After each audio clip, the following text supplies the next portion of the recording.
Vou ligar aqui. Eminente desembargador, senador Regufe, presidente dessa comissão, quero cumprimentá-lo pela trajetória, pela sua justeza no exercício de seu cargo e agora também por pautar essa audiência pública. Cumprimentar o meu querido senador Girão, homem de coragem, homem que pensa efetivamente no povo brasileiro e que tem feito muito para combater essa situação, esse estado de coisas que nós estamos presenciando aqui. Cumprimentar o senador Espiridião Amin, cumprimentar o senador Marco Duval, cumprimentar todos os presentes, senhores e senhoras, e dizer da minha satisfação de estar aqui nessa audiência pública. Inclusive cumprimento meu querido amigo Ives Gandra, parceiro e nosso mestre, pela exposição que fez. Lamento muito, senhor presidente, que nenhum dos ministros convidados tenha comparecido.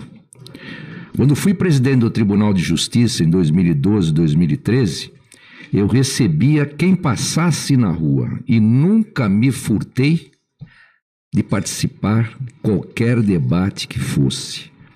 O judiciário está a serviço do povo. O povo está acima dos poderes. A vontade do povo é que deve prevalecer. Nós sabemos que desde Montesquieu a atuação do judiciário tem sido flexibilizada. Até Hans Kelsen, que é um positivista por excelência, admite essa flexibilização e essa expansão da atuação jurisdicional. Mas sempre com o tempero e com a salvaguarda do nosso professor Canotilho, que efetivamente diz que a lei pode admitir sim diversas interpretações, mas desde que esteja de acordo, cada interpretação dessa esteja de acordo com a lei. Houve um avanço efetivamente nessa flexibilização e o ativismo comedido ganhou força, né? Nós temos aí, inclusive, os artigos 4º e 5º da Lei de Introdução ao Código Civil, hoje chamada Lei de Introdução às Normas do Direito Brasileiro, que realmente permite que o juiz recorra à analogia, aos costumes, aos princípios gerais e também observe os fins sociais da lei. Entretanto, senhor presidente, o que nós estamos vendo agora no país, com todo o respeito que nos mereçam os ministros do Supremo, alguns deles, inclusive, têm oportunidade de privar-me de muitas conversas e nos ajudar, até auxiliar lá no Tribunal de Justiça. Nós estamos vendo que o Judiciário agora se transformou no único poder da República que realmente tem voz e que realmente comanda o nosso povo brasileiro. Então nós temos uma série de questões aí lamentáveis e que correm à margem da Constituição Federal. Nós estamos vendo, inclusive, restringido e cassado o nosso direito, uma garantia prevista na Constituição individual, liberdades individuais, que inclusive são cláusulas pétreas, nos termos do artigo 60, parágrafo 4 da Constituição, ou seja, não podem ser modificados por emenda constitucional. Nós estamos vendo, a não ser que advenha uma nova Assembleia Constituinte, e nem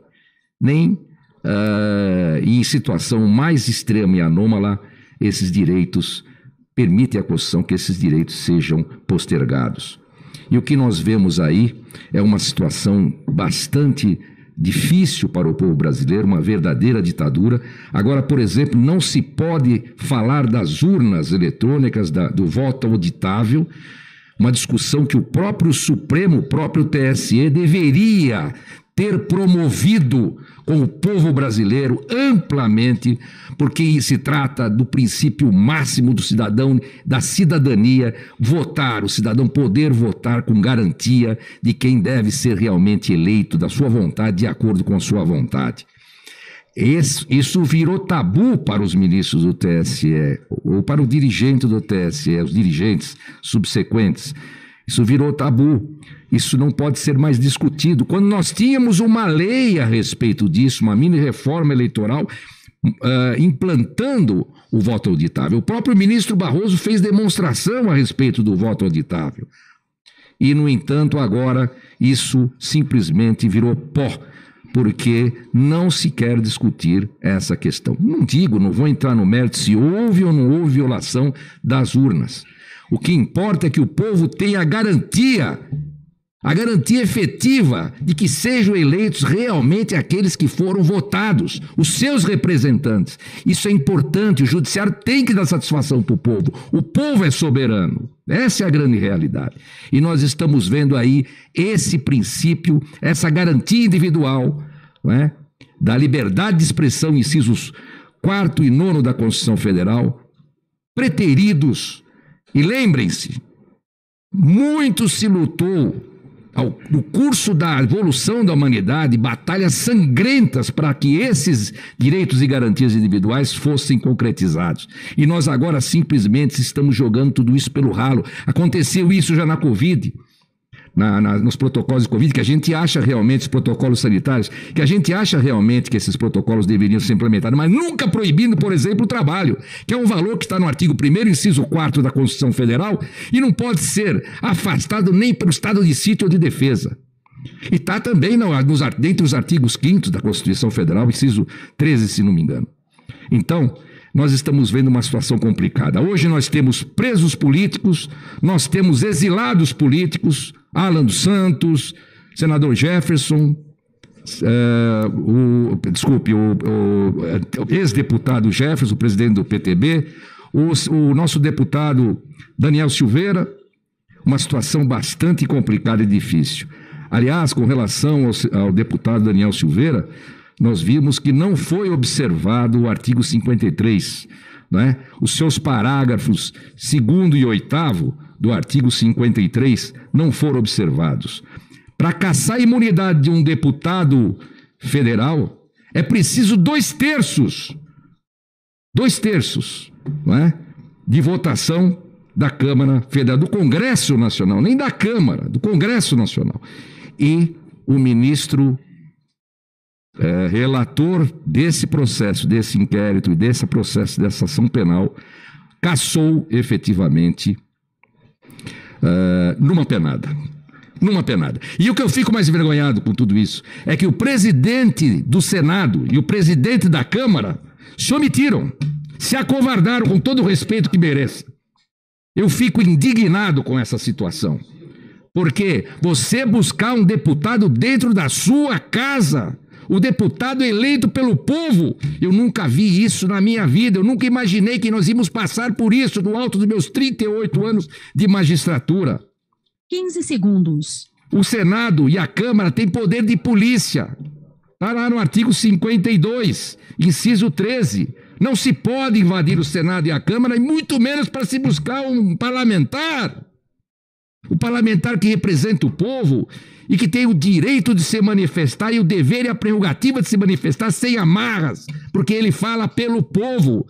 É o parlamento, é a ideia de se parlamentar, de representar o povo. E isso me causa espécie. Eu acho que foi um golpe fatal na democracia. Ainda que esse deputado tenha sido inconveniente e tenha mostrado falta com o decoro parlamentar. Mas isso caberia ser decidido na comissão respectiva disciplinar. O deputado deveria responder ali, nunca no Supremo Tribunal Federal. Aliás, nós temos aí, inclusive, o Roberto Jefferson sendo processado e julgado lá no Supremo Tribunal Federal. O relator tem um processo civil em que Roberto Jefferson foi condenado a pagar indenização ao relator, ministro Alexandre de Moraes. Ele não tem efetivamente a parcialidade suficiente para julgar Roberto Jefferson. E também não tem competência, porque Roberto Jefferson não é mais parlamentar. É o juiz de primeiro grau. Então nós estamos numa situação que o ativismo judicial, vindo do neoconstitucionalismo ou da jurisprudência de valores, ou seja lá como queiram chamar, até certo ponto nós podemos concordar com essa expansividade do judiciário. Mas a ponto de desrespeitar a Constituição flagrantemente, isso nós não podemos concordar, com todo o respeito que nos mereça o ministro, e aqui não vai nenhuma ofensa pessoal e nenhum menoscabo aos ministros, que eu respeito muito, mas é opinião minha como cidadão e eu posso falar e tenho que falar. O cidadão pode falar o que quiser. Se houver algum excesso, que responda, então, pelos termos do artigo 5º, inciso 13 da Constituição, que menciona exatamente que haverá indenização por danos morais e as consequências também dos crimes contra a honra. Mas nunca uma prisão num crime que sequer é inafiançável. Então, nós precisamos sim, eu cumprimento muito o senador Girão por ter me dado a oportunidade de falar aqui nessa audiência. Eu, como cidadão, como um homem respeitável, como o ex-presidente do tribunal, um homem que sempre cumpriu o seu dever, e na humildade, porque nós não somos mais do que ninguém. Ninguém é mais do que ninguém. Nós podemos estar lá em cima, mas vamos ter que descer. E não se sabe se vamos descer no beijo, no abraço ou no corredor polonês. A grande verdade é que nós não somos mais do que ninguém. E nós, agentes públicos, eu fui agente público, nós estamos a serviço do povo. Nós devemos satisfação ao povo. É isso que nós devemos fazer. Agora, esse inquérito das fake news, por exemplo, onde está tipificada a fake news? Onde existe a tipificação? Houve pedido de arquivamento dela Procuradoria-Geral da República, Raquel Dodge, e não foi arquivado uma parte e foi ressuscitada a outra. Eu trago aqui, eu tenho uma jurisprudência aqui vasta, de que realmente o Supremo sempre decidiu que a Procuradoria-Geral da República, pedindo o arquivamento de um inquérito, ele tem que arquivar, o Supremo tem que arquivar. É uma jurisprudência que eu não vou citar todos os acordos aqui, mas eu deixo à disposição de todos que queiram efetivamente tomar conhecimento desses acordos. Olha, é uma lista enorme, inclusive com Celso de Mello, ministro Fux, Teori Zavascki, Roberto Barroso também, todos dizendo que, pedindo o arquivamento de inquérito à Procuradoria-Geral, ele tem que ser arquivado, porque não existe o artigo 28 no Supremo Tribunal Federal. Não se pode recorrer a um órgão maior, como acontece na primeira, segunda e terceira ou instância especial.